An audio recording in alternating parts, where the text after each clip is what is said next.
जमाने में मिलेंगे आशिक कहीं, जमाने में मिलेंगे आशिक कहीं, लेकिन वतन से बढ़कर कोई सनम नहीं होता, वतन से बढ़कर कोई सनम नहीं होता। नोटों में भी लिपट कर मरे हैं कई, नोटों में भी लिपट कर मरे हैं कई, और सोने में भी सिमट कर मरे हैं कई, सोने में भी सिमट कर मरे हैं कई, पर तिरंगे से खूबसूरत कोई कफन नहीं होता, कोई कफन नहीं होता। परमादरणीय विद्वता, सरलता एवं सौम्यता की प्रतिमूर्ति माननीय निदेशक महोदय डॉक्टर प्रणय कृष्णा सर, हम सबके मार्गदर्शक एवं प्रेरणा स्रोत विभागाध्यक्ष cardiology professor doctor Ramesh Thakur sir, दूरदर्शी सोच रखने वाले, दृढ़ संकल्प, कृतज्ञशील और युवा शक्ति के परिचायक विभागाध्यक्ष cardiac surgery professor doctor Rakesh Verma sir, शांत स्वभाव, सहजता एवं सरलता का दूसरा रूप विभागाध्यक्ष cardiac anaesthesia doctor professor Madhuri ma'am, इस प्रतिष्ठित हृदय रोग संस्थान के युवा कर्णधार professor doctor Umeshwar Pandey, doctor S K. Sinha, doctor M M. Razi, doctor Neeraj Prakash, doctor Mohit Sachan, doctor Sandeep Gautam, doctor Praveen Shukla, doctor Ashutosh Vajpayee, doctor Sadhana, doctor Neeraj Prakash, हमारे वरिष्ठ शिक्षक और हम सबके आदर्श प्रोफेसर दवे सर, इस संस्थान के सभी चिकित्सा अधीक्षकगण, संस्थान में अध्ययनरत सभी सीनियर रेजिडेंट चिकित्सक एवं पैरामेडिक्स के छात्र छात्राएं, सम्माननीय मैट्रन महोदय, समस्त उपचारिका संवर्ग व इस संस्थान के उन्नति में दिन रात लगे रहने वाले हमारे समस्त श्रेणी के संस्थान में कार्यरत कर्मचारीगण और इस सभा में उपस्थित इस गौरवशाली देश के गौरवशाली नागरिकों, आप सबको मैं इस पावन स्वतंत्रता दिवस की, इस 75वें स्वतंत्रता दिवस की, इस अमृत महोत्सव की सर्वप्रथम हार्दिक बधाई देता हूं और शुभकामनाएं देता हूं। महोदय, आज हम ये स्वतंत्रता दिवस समारोह या ये पावन दिवस इसलिए मना पा रहे हैं क्योंकि इसके लिए हमारे कई सारे पूर्वजों ने, स्वतंत्रता संग्राम सेनानियों ने, लड़वाकों ने, मतवालों ने, उन दीवानों और मस्तानों ने सब कुछ त्याग कर, अपना सर्वस्व त्याग कर, अपना घर परिवार छोड़कर, अपनी स्वयं की चिंता न करते हुए भारत माता की अस्मिता की रक्षा की खातिर अपने प्राणों को न्यौछावर कर दिया और उन्होंने ऐसा वो हर रास्ता अख्तियार किया जिसकी कि हम कल्पना भी नहीं कर सकते हैं। और उनके हर उस रास्ते का उद्देश्य सिर्फ और सिर्फ एक था कि ब्रिटिश साम्राज्य, जिसका कि उस समय कभी सूरज भी अस्त नहीं होता था, इतना विस्तार साम्राज्य था ब्रिटिश साम्राज्य, उसकी जड़ों को हिला सके और उन्हें इसके लिए मजबूर कर सके कि उन्हें हमारा देश छोड़कर जाना पड़े और हमें आजाद देश घोषित करना पड़े। और हुआ भी ठीक ऐसा ही। इन्हीं क्रांतिकारियों के आंदोलन की वजह से ब्रिटिश साम्राज्य की नींवें हिल गईं, जड़ें हिल गईं और उन्हें हमें मजबूरन आजाद देश घोषित करना पड़ा। अगर मुझसे कोई कहता है कि अंग्रेजों ने हमें आजादी दी तो मुझे पर्सनली तौर पर बहुत गुस्सा आता है। अंग्रेजों ने हमें आजादी दी नहीं, बल्कि हमने स्वयं अपने कर्मों की वजह से और अपने स्वतंत्रता संग्राम आंदोलनों की वजह से अंग्रेजों से आजादी छीनी और उन्हें मजबूरन हमें आजाद घोषित करना पड़ा। लड़े जंग वीरों की तरह, लड़े जंग वीरों की तरह जब खून खौल खौल फौलाद हुआ, लड़े जंग वीरों की तरह जब खून खौल फौलाद हुआ, मरते दम तक वो डटे रहे तब जाकर देश आजाद हुआ। महोदय, कहने में और सुनने में ये सब बहुत आसान लगता है, बहुत सरल लगता है, लेकिन वास्तव में इतना सरल और आसान था नहीं। ये बहुत ही कठिन कार्य और दुष्कर कार्य था। इसको पाने के लिए न जाने कितनी माओ की कोखें सूनी हो गई, न जाने कितनी सुहागनी स्त्रियों के माथे का सिंदूर मिट गया, न जाने कितने बच्चे हंसने खेलने की उम्र में अनाथ हो गए। लेकिन फिर भी मुझे इस बात का गर्व होता है कि उन माओ ने, उन बेटों ने और उन सुहागन स्त्रियों ने कभी भी इस बात की शिकायत नहीं की, कभी भी इस बात पे उफ तक नहीं की। कि उनके पति, उनके बेटे या उनके माता पिता देश की अस्मिता की रक्षा की खातिर शहीद हो गए, बल्कि वो स्वयं को इसके लिए सौभाग्यशाली समझती थी कि उनके घर का कोई सदस्य स्वतंत्रता संग्राम आंदोलनों में देश की अस्मिता की खातिर शहीद होने के लिए तैयार हुआ, और वो इसके लिए स्वयं को भाग्यवान समझती थी और ये आशा करती थी कि भविष्य में अगर जरूरत पड़ी तो वो स्वयं भी बलिदान चढ़ जाएंगे, लेकिन देश की अस्मिता की खातिर या देश की अस्मिता को आंच नहीं आने देंगे। ऐसी दीवानगी थी उन लोगों में।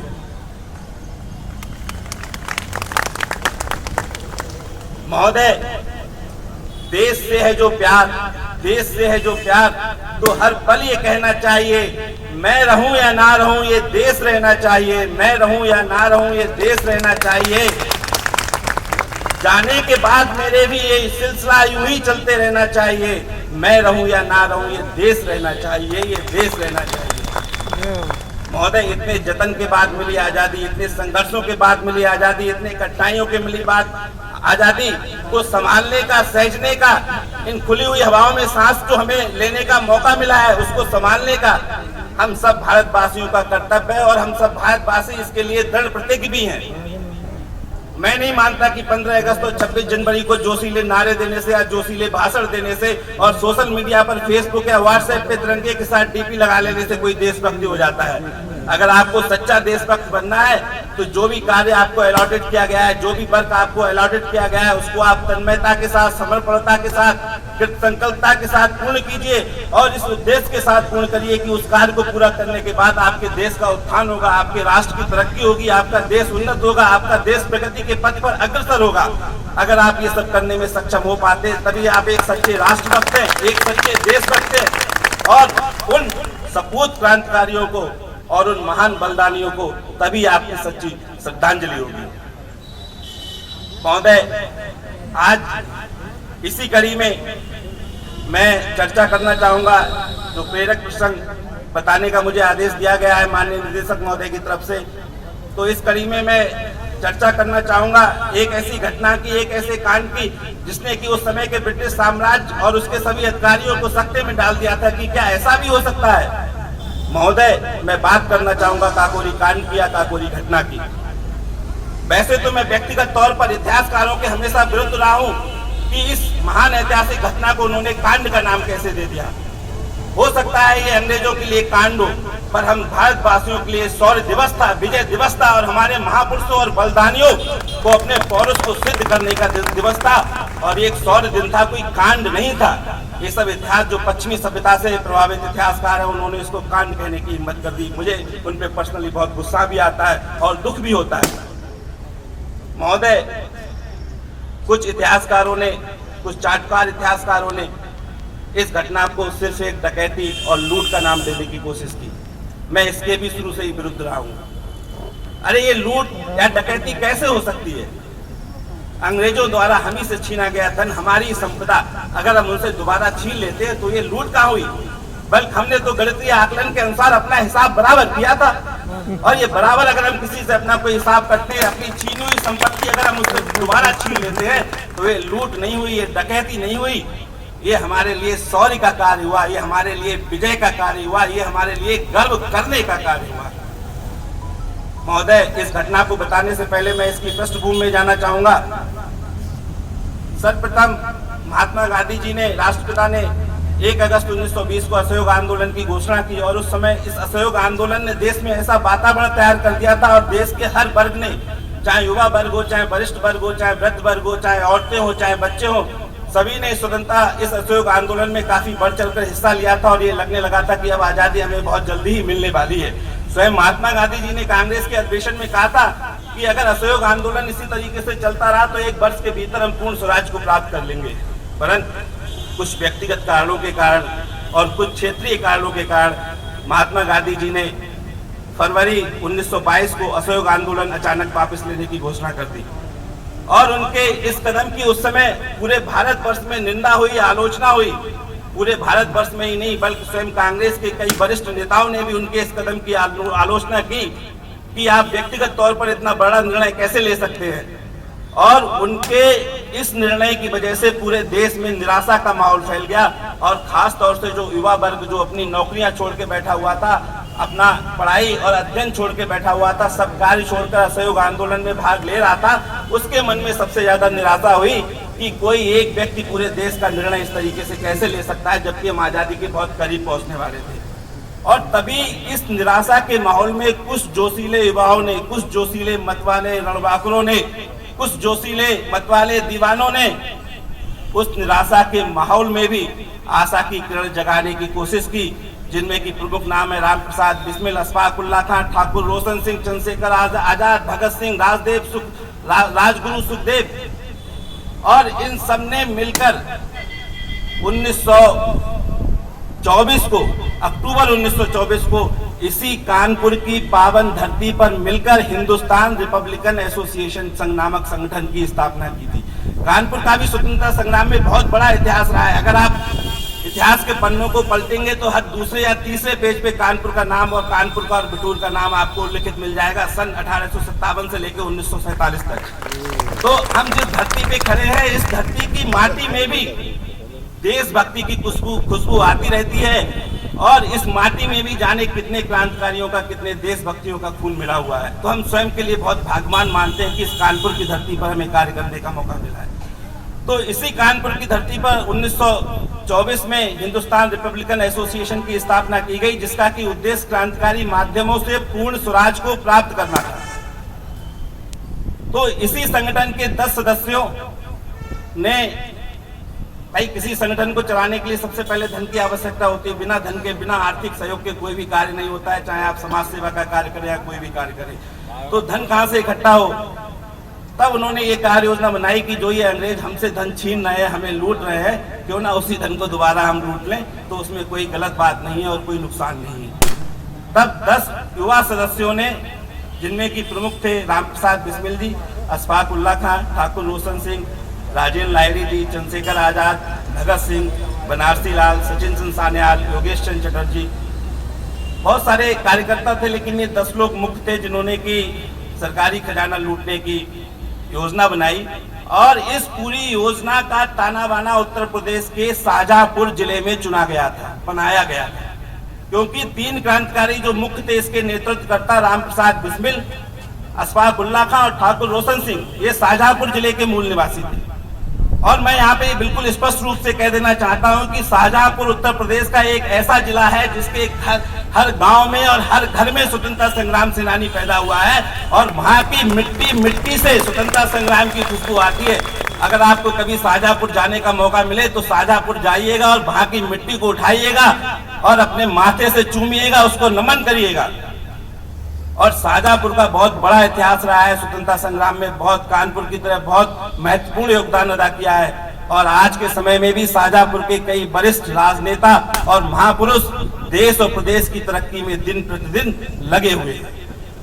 तो शाहजहांपुर भी एक बहुत गौरवशाली इतिहास का क्षेत्र रहा है। तो इसी शाहजहांपुर के राम प्रसाद बिस्मिल ने सबसे पहले ये योजना बनाई कि सरकारी खजाना कहाँ से कहाँ जाता है। तो ये पता लगा कि सरकारी खजाना रोज सहारनपुर से लखनऊ पैसेंजर ट्रेन के माध्यम से भेजा जाता है।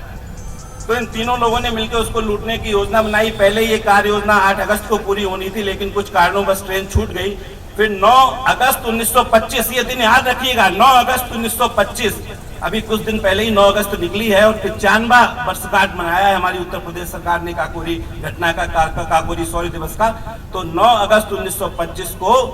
शाहजहांपुर और लखनऊ के बीच पड़ने वाले काकोरी स्टेशन, शायद आप सभी लोग परिचित होंगे, वहां पर इन महान बलिदानियों ने